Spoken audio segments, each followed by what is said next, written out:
Cookery சேனலை பார்த்து யார் வேணாலும் சமையல் பண்ணலாம். ஆனா சுவையான சமையல் பண்றது எப்படி? நான் இதயம் நல்லெண்ணெயில சமையல் பண்றேன். ஆஹா ஓஹோன்னு பாராட்டுறாங்க. நீங்களும் இதயம் நல்லெண்ணெயில சமையல் பண்ணுங்க, பாராட்ட வாங்குங்க.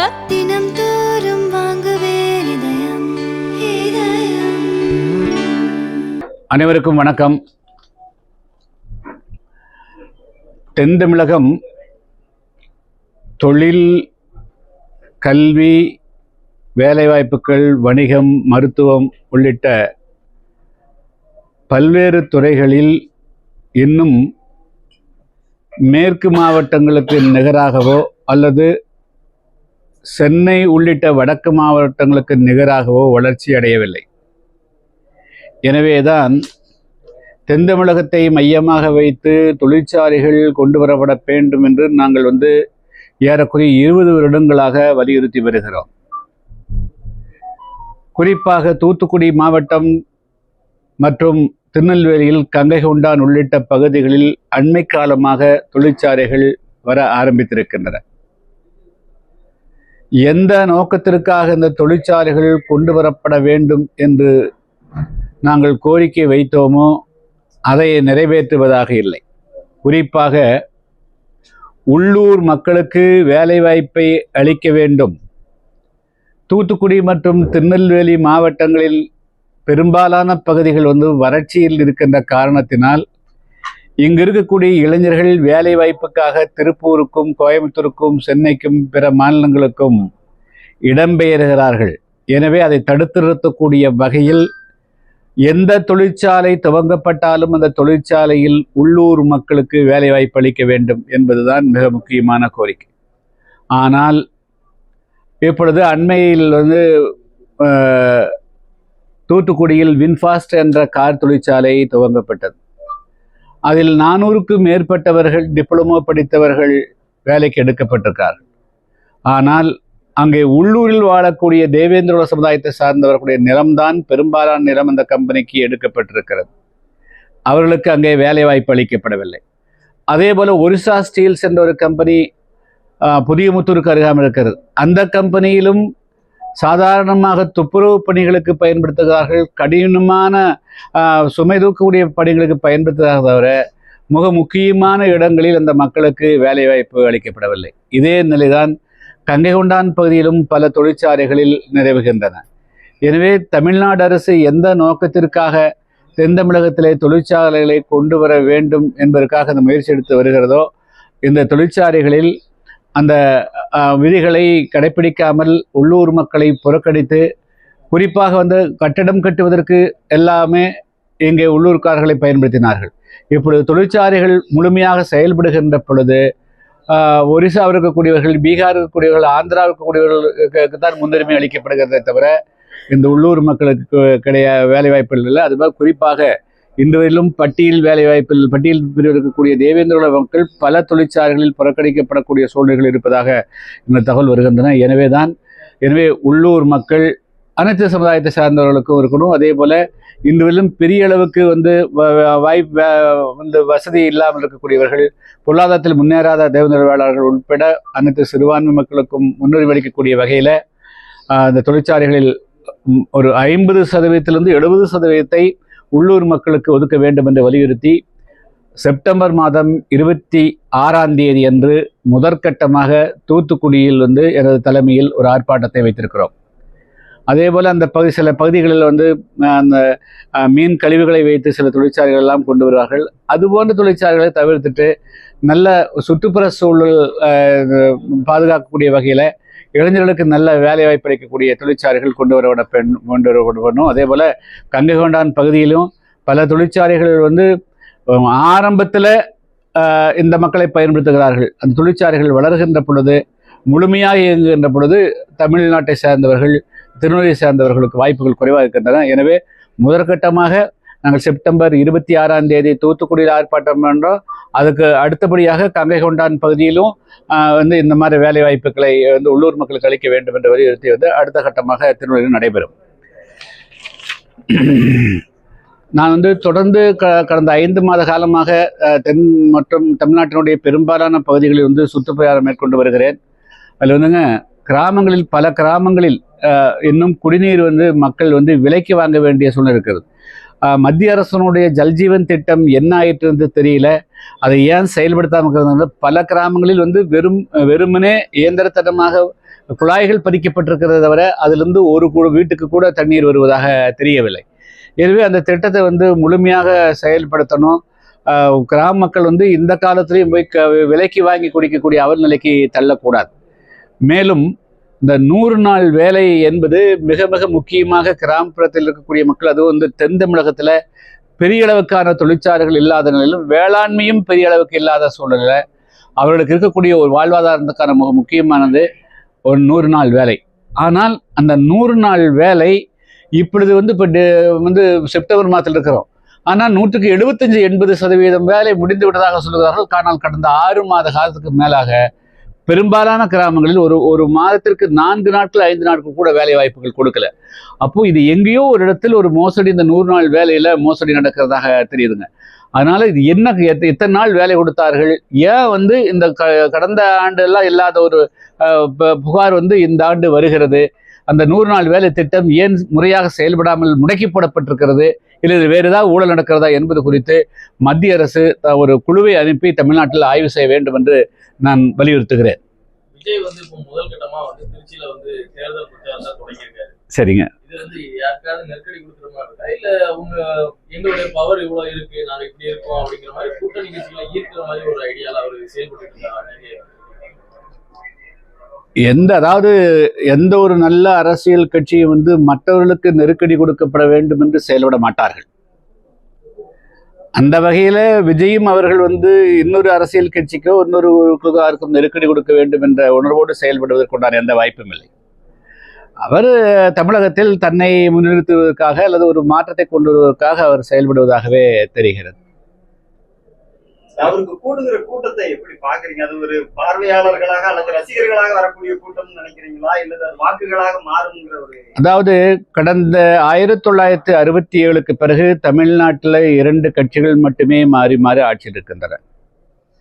எப்படி வந்து 1947, 52 முதல் தேர்தல், அதுக்கு பிறகு 52, 57, 62, 67 ஏறக்குறைய ஒரு 15 வருடங்கள் வந்து அன்றைய ஆளுங்கட்சிக்கு எதிரான ஒரு மனநிலை இருந்ததோ, அதே போன்ற ஒரு மனநிலை வந்து ஒட்டுமொத்தத்தில் 2 கட்சிகளுமே தவறளிக்கிறார்கள். ஒரு மாற்றத்தை கொண்டு வர வேண்டும் என்று உள்ளூர ஒவ்வொரு வாக்காளர் மத்தியிலும் தமிழ்நாட்டில் இருக்கிற உணர்வுகளுக்கு அவர் ஒரு வடிகாலாக இருக்கிறார் என்றுதான் தோன்றுகிறது. எனவே அதனுடைய பிரதிபலிப்பாகவே அவரிடத்துல இன்னைக்கு குறிப்பாக இளைஞர்களும் பெண்களும் பெரிதாக அவர் பின்னாடி கூடுகிறார்கள் என்றுதான் கருத வேண்டியிருக்கிறது. அது அவருடைய திறமை, அந்த கட்சியினுடைய வியூகங்கள், அது வந்து தன் பின்னால் கூடக்கூடிய அந்த செல்வாக்கை முழுமையாக வந்து வாக்காக மாற்றக்கூடியதுக்கு அவர்கள் சரியாக திட்டமிட வேண்டும். அவர்கள் மட்டுமே வந்து தமிழ்நாட்டில் ஆட்சியை பிடிப்பதற்குண்டான வாய்ப்புகள் குறைவு. எனவே நல்ல நம்பிக்கை கூடிய நண்பர்களை சேர்த்து தான் வந்து தேர்தலில் அவர் வியூகத்தை வகுக்கணும்.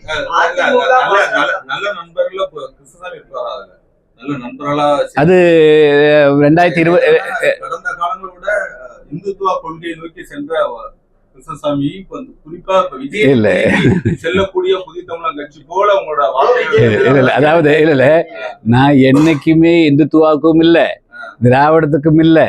நான் வந்து அதாவது சுதந்திரம், சமத்துவம், சுதந்திரம், சமத்துவம், சகோதரத்துவம், இந்த 3 தான் வந்து புதிய தமிழகம் கட்சியினுடைய மிக முக்கியமான கொள்கை. மண்ணுரிமை, மனிதுரிமை, வாழ்வுரிமை, இதுதான் வந்து புதிய தமிழகம் கட்சியினுடைய கொள்கை.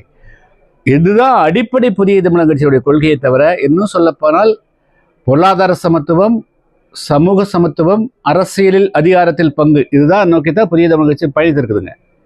இதுல எந்த காரணத்தை எந்த சூழ்நிலையிலும் நாங்கள் மறந்தில்லை. தேர்தல் வருகின்ற பொழுது அந்த சூழ்நிலைக்கு ஒரு காலகட்டத்தில் ஒரு தேசிய கட்சி அங்கம் பெறக்கூடியதில் அங்கம் பெறுறோம், மாநில கட்சியில் அங்கம் பெறுறோம். அதுக்காக அந்த கட்சியினுடைய கொள்கையை வந்து எங்கள் மேல் திணிக்க வேண்டிய அவசியம் கிடையாது. அரசியல் பங்கு அதுலதான் கொஞ்சம் கேப்பா இருக்கு. ஆனா விஜய் அது முதல்ல சொல்லியிருக்காரு, எங்களோட வரக்கூடியவங்களுக்கு அரசியல் பங்கு. இல்லை, அதாவது தமிழ்நாட்டிலுங்க நான் வந்து கடந்த காலத்தோட இந்த இப்போ வந்து ஒவ்வொரு கிராமமாக மக்கள் கடந்த 10 வருஷத்துக்குள்ள என்னதான் நடந்திருக்குதுன்னு போய் பார்க்கிற போது கிராமங்களில் பொருளாதார ஏற்றத்தாழ்வுகள் மிகப்பெரிய அளவுக்கு இருக்குது. நினைச்சு பார்க்க முடியாத அளவுக்கு. 1000 ரூபாய் நான் சொல்லி முடிச்சிடறேன். இல்லை, சொல்லி முடிச்சிடறேன். பொருளாதார ஏற்றத்தாழ்வுகள் வந்து மிகப்பெரிய வைடாக இருக்குது. அதாவது இதை நான் வந்து ஏறக்குறைய 30-40 வருடங்களாக கடத்தில் இருக்கிறேன். இந்த அளவுக்கு வந்து மக்கள் மத்தியில் வேற்றுமைகள் வந்து கிடையாது. மக்கள் மத்தியில் சமுதாய வேற்றுமைகளை விட பொருளாதாரத்தில் வந்து ஒரு உச்சாணியில் இருக்கிறாங்க, அதுக்கு தரமட்டம் இருக்கிறாங்க. அந்த அளவுக்கு வந்து மக்களிடத்துல பொருளாதாரத்தில் பாகுபாடுகள் மிக மோசமாக இருக்குதுங்க. ஸோ இதெல்லாம் கரெக்ட் பண்ணணுங்கிற போது ஒரு மாற்றம் வேணுங்கிறது தான் முக்கியம். டாக்டர், இல்ல டாக்டர், 1000 ரூபாய் கொடுக்கறதுனால பொருளாதாரத்துல பெண்கள் முன்னேறிட்டாங்கன்னு சொல்லி முதலமைச்சர் சொல்லிட்டாரு. இல்லைங்க, அது வந்து என்ன ஆகும்னா, அவர்கள் வந்து யதார்த்த நிலையை அவர்களுக்கு சொல்லுவதற்கு ஆள் இல்லையா அல்லது சொல்லுவதற்கு கேட்பு, நீங்க யாரை சொன்னீங்களோ அவங்க. நம்மள முதலமைச்சர் அது வெளிப்படையா சொல்லிட்டு நீங்க கேள்வி கேட்டீங்கன்னா அது மீண்டும் அதை சொல்ல ரிப்பீட் பண்ண வேண்டாம். பார்த்து நீங்க யாரை குறிப்பிட்டு சொன்னீங்களோ தமிழ்நாடு முதலமைச்சர் அவர்கள் சொல்றாருன்னு சொன்னீங்க. தமிழ்நாட்டினுடைய யதார்த்தமான நிலையை, தமிழ்நாட்டு மக்களுக்கு வந்து உண்மையான நிலையை தமிழ்நாடு முதலமைச்சருக்கு அவருடைய கட்சிக்காரர்கள் தெரிவிக்கிறார்களா இல்லையான்னு தெரியாது. அவர்கள் பல 4 கண்ணை வச்சுக்கிறாங்க, 4 IAS அதிகாரிகள் வச்சு வேற மக்கள் தொடர்பு வச்சுக்கிறாங்க. இவர்களெல்லாம் உண்மை நிலவரத்தை எடுத்து சொல்லுவதாக எனக்கு தெரியலைங்க. கள நிலவரம் என்பது இன்னைக்கு வந்து அபிரிதமான விலையேற்றங்கள். நான் கம்ப்ளீட்டாக கிராமத்தை உங்களுக்கு தெரியும் நான் எப்படி பேசுவேன்னு சொல்லிட்டு. நாங்கள் ஒன்றும் மேடை போட்டு பேசிட்டு போகிறதில்ல. கீழே உட்காந்து தரையில் உட்காந்து அந்த மக்களுடைய உண்மையான நிலைகள்லாம் பார்க்கணும். யார்கிட்டையும் அது மாதிரி சேமிப்பே கிடையாது. வறுமையினுடைய உச்சகட்டத்தில் இருக்கிறாங்க. பரிதாபத்துக்குரிய வகையில் கிராமப்புற மக்களுடைய வாழ்நிலை இருக்குதுங்க வச்சுங்களா. அதனால் இதையெல்லாம் இப்படியெல்லாம் இந்த கிராமப்புற மக்களை வச்சுட்டு தமிழ்நாடு ஓஹோ அப்படி இருக்குன்னு சொன்னால் அது அவர்களையாக ஏமாற்றி கொள்வதாக தான் இருக்க முடியும். அதனால இந்த 1000 ரூபாய் எந்த விதமான மாற்றத்தையும் கள அளவில் ஆச்சுங்களா, கிராஸ் ரூட்டில் அடிமட்ட அளவில் எந்த விதமான மாற்றத்தையும் ஏற்படுத்தவில்லை. அதனால் அது வந்து 2024 நாடாளுமன்ற தேர்தலில் அது வாக்கு வங்கியாக பயன்படுத்தலாமே தவிர 2026 அது நிச்சயமாக பயன்படாது. பொருளாதார ஏற்றத்தாழ்வு இருக்கு, நீங்க மாற்றம் வேண்டும் அப்படிங்கிறத நீங்களே முன்வச்சீங்க. தொடர்ந்து பெரிய கட்சிகள் அதிமுக உடைய தொடர்ந்து கூட்டணி வச்சீங்க, தேசிய கட்சிகளோட கூட்டணி வச்சீங்க. இப்போ அந்த மாற்றம் தேவைப்படுதுங்க. இப்போ என்ன நிலைப்பாடு எடுக்கிறது? எங்களுடைய கூட்டணி பொறுத்தளவுங்க 2026 ஜனவரி 7ஆம் தேதி புதிய தமிழகம் கட்சியினுடைய 7வது மாநில மாநாடு மதுரையில் நடைபெறுகிறது. அந்த மாநாட்டுக்கு பிறகுதான் எங்களுடைய கூட்டணி குறித்து வந்து தெளிவான பார்வை வந்து முடிவு அறிவிக்க முடியும். அதுவரையிலும் நாங்கள் வந்து இப்பொழுது வந்து கள அளவில் நாங்கள் வந்து கட்சியை வலுப்படுத்துகிறோம், மக்களுடைய பிரச்சனைகளை வந்து தெரிந்து வருகிறோம். ஆனால் கூட்டு அதில் எந்த மாற்றம் கிடையாதுங்க. அதாவது நான் எதுக்கு சொல்ல வரேன்னா, ஏன் ஆட்சி அதிகாரம் அப்படின்னு சொன்னால், திமுக அதிமுக ஆட்சிக்கு பிடிக்கின்ற வரையிலும் அவர்கள் என்ன சொல்கிறார்கள், எல்லாம் ஏதாவது பல வாக்குறுதிகளை, கவர்ச்சிகரமான வாக்குறுதிகளை அளிக்கிறார்கள். 505 வாக்குறுதியை வந்து 2021 ஒரு கட்சி அளிச்சது. ஒரு வாக்குறுதியை அவர் 10 இருந்தாலும் கூட ப்ராக்டிக்கலாக யோசிக்கலாம். 505 வாக்குறுதிகள் எதுவுமே இந்த மக்களுடைய வாழ்வாதாரத்தை மாற்றி அமைக்கிறதுக்கு அது பயன்படலை ஆச்சுங்களா. ஸோ இந்த அமைச்சர்கள், இந்த சட்டமன்ற உறுப்பினர்கள், இவர்களால் இந்த தமிழ்நாட்டு மக்களுக்கு நிச்சயமாக அவருடைய வாழ்வாதாரத்தை மேம்படுத்த இயலாது.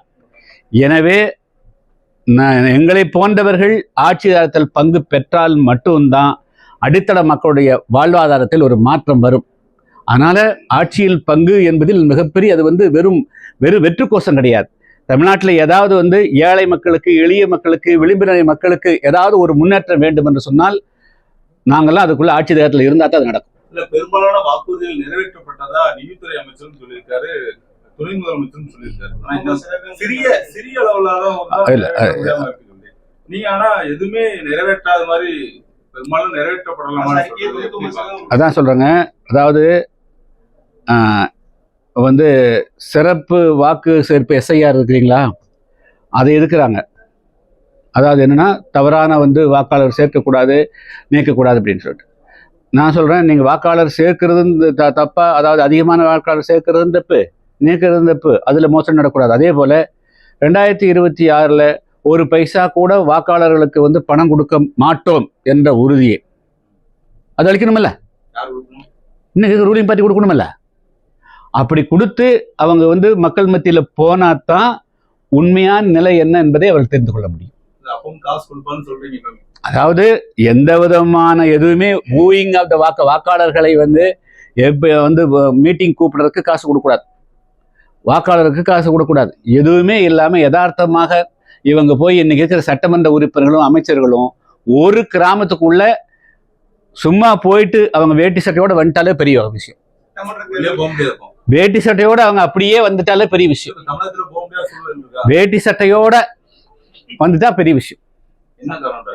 அதுதான் சொல்றேன், கீழே வந்து பூகம்பமா இருக்குது, மக்கள் மத்தியில மிகப்பெரிய கொந்தளிப்பு. அந்த மாதிரி வந்து அது மாதிரி இல்லைங்க. நாங்கள் வந்து யாரோட இது நாங்கள் வந்து திறந்த மனசில் நாங்கள் வந்து 2026 ஆட்சி அதிகாரத்தில் பங்கு பெற்றால் மட்டும்தான் தமிழ்நாட்டு மக்களுக்கு ஒரு வாழ்வாதாரத்தை கொடுக்க முடியும் அப்படிங்கிற அந்த உணர்வோடு மட்டுமே ஃபைட் பண்ணுறோம். அதில் வந்து எந்த விதத்துலையும் நாங்கள் ஒரு சிறிய அளவுக்கும் கூட அதில் வந்து மாற்றமே இல்லை.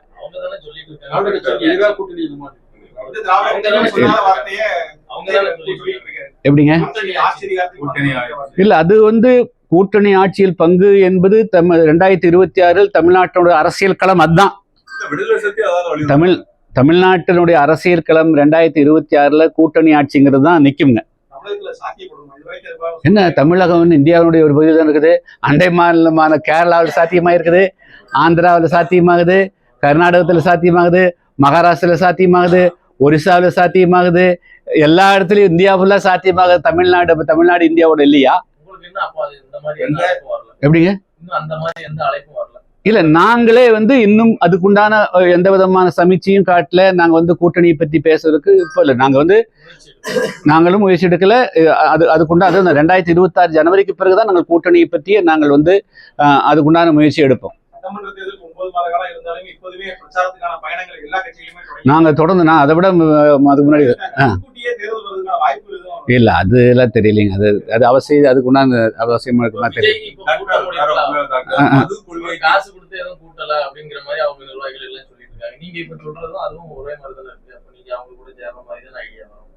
இல்ல சரி, நான் இன்னைக்கு என்ன இருக்குதோ அதை சொல்றேன் ஆச்சுங்களா. நான் வந்து இதுக்குள்ள எதையும் மனசை உள்ள வச்சு சொல்ல. 2026 புதிய தமிழகம் கட்சி கிளியரா இருக்குது. புதிய தமிழகம் அது ஒண்ணு, நாங்க ஆட்சி அதிகாரத்தில் பங்கு பெற வேண்டும். இதுக்குண்டான யுத்தி தான் நாங்க வந்து கையாளுவோம். நான் எப்ப சொன்ன நடிகர் தேடி போயிட்டு யார் நடிக்காதவங்க இருக்கிறாங்க ஆச்சுங்களா. நடிக்காதவங்க எந்த கட்சியில கொள்கைக்கு எதிராக புதிய தமிழகம் தொடர்ந்து போராட்டம் நடக்கும். ஒவ்வொரு கிராமமா சென்று நாங்கள் அது எந்த நிலைமையில இருக்கு? எல்லா ஸ்பீடா போச்சு புதிய தமிழகம். எல்லா ஒரு கிராம தேர்தலிலேயே ஒரே கையெழுத்துல தமிழ்நாட்டு உள்ள அனைத்து டாஸ்மாக் கடைகளும் அடைத்துரும் சொல்லி இல்ல. அதாவது கிராமங்கள்ல மதுவால் வந்து ஒட்டுமொத்த ஆண் சமுதாயம் வந்து சீரழிஞ்சு போச்சுங்க. நான் நைட்டு எனக்கு 1 மணி 2 மணி வரலும் கூட நான் பேசுகிறேன். அங்கே வந்து 300 பெண்கள் உட்காந்துக்கிறாங்க 2 மணிக்கு 2:30 மணிக்கு கூட. சொல்கிறேன் ஆச்சுங்களா. ஆண்கள் எல்லாருமே மயக்கத்துக்கு இருக்கிறாங்க. எல்லா கட்சியிலையும் எல்லா இடத்துலையும் போகிறவங்க இப்படி தான் சொல்கிறாங்க.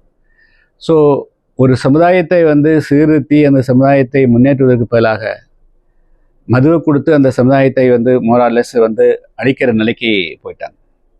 நாங்கள் வந்து இப்போது டாஸ்மார்க்கை வந்து மூடணும் அப்படிங்கிறது தான் எங்களுடைய கொள்கை. நான் முதல்ல வந்து அவங்க மூடுறதுக்கு முன்னாடி நாம் கட்டுப்பாடு இருக்கணும்னு சொல்றதுக்காக நாங்கள் வந்து தொடர்ந்து எல்லா கிராமங்களும் இந்த பிரச்சாரத்தை முன்னெடுத்து வருகிறேன். நிச்சயமாக 2026க்கு பிறகு நிச்சயமாக தமிழ்நாட்டில் மதுக்கடைகள் இருக்காது. ஆமாம், இருக்காது. இல்லை, அப்படி சொல்ல, யார் நடிகர் இல்லைன்னு கேட்டேன். இல்ல அப்படி இல்லை, யார் நடிகர் இல்லை. நான் வந்து யார் நடிகர் இல்லை, எந்த கட்சி நடிகர் இல்லாத கட்சியா இருக்கு. தொழிற்சாலை நிறைய வரணும்னு சொல்றீங்க. டைட்டில் பார்க் என்பது ஒரு இதை அமைச்சாங்க. இதுவரை பெரிய அளவு தொழிற்சாலையில, அதுவும் ஏஎம்ஆன்னு சொல்லி ஒரு நிறுவனத்துல தான் அந்த கிட்டத்தட்ட 1500 ஏக்கர் அவங்கள்ட்ட ஒப்படைச்சு அவன் ஸ்ரீனு ஒரு கம்பெனிக்கு வித்து அரசாங்கத்தோட இடத்தையே அவன் வித்துட்டு போயிட்டான். வேற ஒருத்தன் லோன் வாங்கிட்டு அந்த இடம் இப்போ குஜராத்ல இருக்கு. அதையே மீட்க முடியலையே. இப்போ எந்த அளவுக்கு இந்த தொழிற்சாலை கொண்டு வர பண்ணுவாங்க? அதாவதுங்க,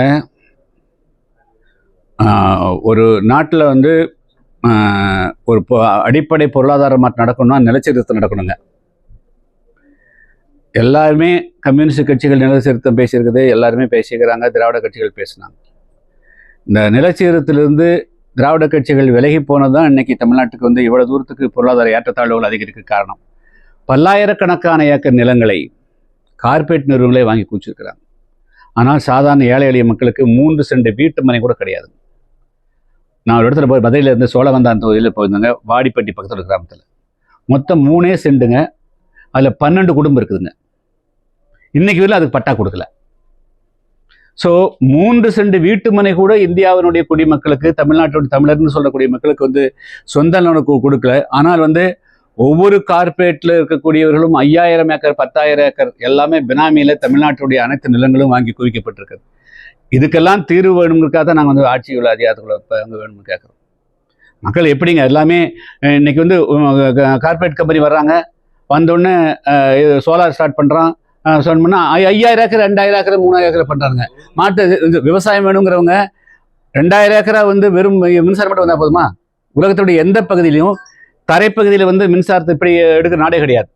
ஜெர்மனி போனீங்கன்னா, பிரான்ஸ் போனால், யூரோப்பிய நாட்டில் எல்லா நாட்டிலையும் ரூஃபில் தான் வந்து கம்ப்ளீட்டாக மின்சாரம் எடுக்கிறாங்க, சோலார் மின்சாரம் எடுக்கிறாங்க. ஆனால் இந்த நாட்டில் இன்னும் வந்து பரம ஏழைகளை வச்சுக்கிற நாட்டில் கொண்டு போய் இருக்கிற லேண்டெல்லாம் எடுத்து கார்பரேட்டுக்கு வேறு சோலார் மின்சாரம் தயார் பண்ணி கொடுக்குறீங்க. இதெல்லாம் சாதாரணம் இருக்குமா? நிச்சயமாக இன்னைக்கு இருக்கிற இந்த ஆட்சி இதே மாதிரி பண்ணிட்டு போனாங்க அப்படின்னா மிகப்பெரிய புரட்சி தான் வெடிக்கும். அந்த மாதிரி தான் தமிழ்நாட்டில் இருக்குதுங்க. நிலங்களெல்லாம் கொண்டு போய் பெரிய பெரிய ஆள் கொடுத்துரு, பினாமிகளை வந்து வாங்கி குவிச்சு வச்சுக்கிறது. 1000 ஏக்கர் 2000 5000 ஏக்கர், இது என்னங்க இது? அப்போ ஏழை மக்களுக்கு எப்படி அவங்களுடைய வாழ்வாதாரம் மாற்றி அமைக்க முடியும்? நான் அதை சொல்ல, ஆனால் தமிழ்நாடுலையும் வந்து நாட்டில் வந்து இப்படியே இதே போன்று வந்து ஆட்சி அதிகாரத்தை பயன்படுத்தி ஒரு சிலர் மட்டுமே வளர்ந்துட்டு போனாங்க அப்படின்னா தமிழ்நாட்டிலையும் கொந்தளிப்புகள் ஏற்படத்தான் செய்யும். ஆனால் அதனுடைய வெளிப்பாடாக 2026 வேறு அரசியல் மாற்றங்கள் வரும். செங்கோட்டையன் வந்து அதிமுக ஒன்றிணைந்தால் மட்டும்தான் எதிர்கொள்ள முடியும் நடத்தாங்க. அது எப்படி உங்களோட கருத்து? ஒரு தலைவரா, கட்சி தலைவரா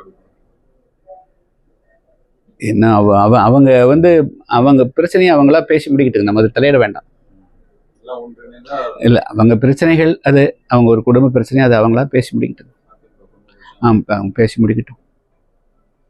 தமிழகத்துல பெரிய அரசியல் தலைவர்களும் பொது வழியில ஒரு சமூகம் வாக்குக்காக சில வாக்குறுதியை பேசிட்டு போயிருக்காங்க. அது சமூகத்துக்கிடையே மோதல் ஏற்படுத்தக்கூடிய அளவுக்கு பரபரப்பா இருக்கு. அது அந்த பேச்சை நீங்க எப்படி பாக்குறீங்க? அது தவறான பேச்சுன்னு தான் நான் கண்டிக்கிறேன். 1997ஆம் ஆண்டு மே மாதம் 1ஆம் தேதி அன்று விருதுநகரை மையமாக வைத்து சுந்தரலிங்கத்தினுடைய பெயரில் போக்குவரத்து கழகம் ஆரம்பிக்கப்பட்டது. தமிழ்நாட்டில் அந்த நேரத்தில் எல்லா மாவட்டங்களிலும் பெரும்பாலான மாவட்டங்கள் ஏதாவது ஒரு தலைவருடைய பெயரில் இருந்தது. போக்குவரத்து கழகங்களும் அதே போல் இருந்தது. அந்த சுந்தரலிங்கத்தினுடைய ஒரு பெயரை ஏற்றுக்கொள்ள முடியாத சூழ்நிலை ஏற்பட்ட போது தமிழ்நாடெங்கும் மிகப்பெரிய கொந்தளிப்புகள் ஏற்பட்டது. அதுக்கு பிறகு எல்லா பெயர்களும் நீக்க வேண்டிய சூழ்நிலை வந்தது. அப்போது அனைத்து கட்சி கூட்டத்தில் நான் இருந்தேன், மூப்பனார் இருந்தார், கலைஞர் தலைமையில் தான் நடைபெற்றது. தமிழ்நாட்டுக்கு அனைத்து அரசியல் கட்சிகளுமே சேர்ந்தால் முடிவெடுத்தோம். இனிமேல் வந்து தமிழ்நாட்டில் போக்குவரத்து கழகங்களுக்கு எந்த தலைவருடைய பெயரும் இடுவதில்லை, மாவட்டங்களுக்கு பெயரிடுவதில்லை, அரசனுடைய எந்த கட்டிடத்துக்கும் எந்த தலைவருடைய பெயரிடுவதில்லை, தமிழ்நாடு கூட அனைத்து சிலைகளையும் அகற்றி அருங்காட்சியகத்தில் வைப்பது, இந்த தலைவருடைய பெயரில் வந்து என்டோமெண்ட் ஆச்சுங்களா, பல்கலைக்கழகங்களில் அவங்களுடைய பெயரில் இருக்கைகள் அமைத்து அதுக்காக அப்பவே 70 லட்சம் ரூபா ஒதுக்குனாங்க ஆச்சுங்களா. எனவே இதெல்லாம் என்னன்னா, இதெல்லாம் வந்து ஏற்கனவே முடிவான விஷயம். 1997 தமிழ்நாட்டில் எந்த விதமான அரசு கட்டடங்களுக்கும் யாருடைய பெயரும் வைக்கக்கூடாது, சாலைக்கு வைக்கக்கூடாது அப்படிங்கிறதெல்லாம் முடிவான விஷயங்கள். ஏன்னா அது வந்து தமிழ் சமுதாயத்தை சாரீதியாக மீண்டும் மீண்டும் பிரிக்கிறது என்ற அடிப்படையில் தான் அது சொல்லப்பட்டது. அதை புரியாமல் சில பேர் வந்து தேர்தலில் இந்த பேர் சொன்னால் உடனடிய வாக்கு உங்க கொத்து கொத்தா வந்துடும்னா எப்படி கொத்து கொத்தா வரும்? செருப்பு வீசுறவங்க எப்படி கொத்து கொத்தா ஓட்டு போடுவாங்க? கருப்பு கொடி போடுறவங்க எப்படி வந்து கொத்து கொத்தா ஓட்ட போடுவாங்க? அப்போ அந்த மக்களையும் ஏமாற்றுறது, இன்னொரு மக்களையும் ஆத்திரமுட்டுறது தான் நடக்கும். EPS போறவடைய ஊர்லலாம் வந்து ஒன்றிணைய வேண்டும் அப்படிலாம் சொல்லி எதிர்ப்பு தான் தெரிவிக்காங்க. அது எப்படி அவங்க பலமான இல்லை நான் இல்லை அது தெரியலங்க. அது அப்படி அது வரட்டுங்க வந்து அவங்க என்ன லாஸ்ட் டைம் நீங்க அதிமுக போட்டி போட்டதுனால இல்லை அது இல்லை அதாவது இல்லை அதாவது இப்போ வந்து அதாவது கூட்டணியை பற்றி இப்போ இந்த முடிவு நாங்கள் எடுக்கலையே. நாங்கள் வந்து 2026 சட்டமன்ற தேர்தலுக்கு தேர்தல் முடிவுகள் வந்து ஜனவரி 2026 ஜனவரி 7 எங்களுடைய மாநாட்டில் தான் வந்து அது குறித்து ஒரு பொதுவான வெளிப்பாடு சொல்ல முடியும். கூட்டணிக்கெல்லாம் இன்னும் வந்து 7-8 மாதத்துக்கிறதுனால ஜனவரி பிப்ரவரியில் தான் முடிவு. டாக்டர் கிருஷ்ணசாமிக்கு புரியவில்லை என்னன்னா, அவர் வந்து அவரோட சமுதாயத்தில் உள்ள பையங்களை அவர் சமுதாயத்தில் உள்ள பெண்களே கல்யாணம் பண்ணுங்க, இல்லைன்னா நம்மளோட இனம் அழிந்துரும் அப்படின்னு சொல்லி பேசிட்டு இருக்காரு. அது நாங்க ஏற்றுக்கொள்ள மாட்டோம்னு சொல்லி மார்க்சிஸ்ட் கம்யூனிஸ்ட் கட்சியோட மாநில தலைவர் சண்முகம் சொல்லியிருக்காரு. ஏன்னா உங்களுக்கு மிகப்பெரிய ஒரு கண்டனத்தை அவர் தெரிவிச்சிருக்காங்க. அப்படியா எப்படி பாக்குறீங்க சண்முகம் சொல்றது? சண்முகம் அப்படி சொல்லியிருக்க வாய்ப்பு இல்லை. சொன்னார், கண்டிப்பா சொன்னார். ஏன்னா அப்படி சொல்லியிருந்தா அவர்கிட்ட நான் பேசுறேன். பேசுறீங்க அவர்கிட்ட அவர் நண்பர் இல்லை.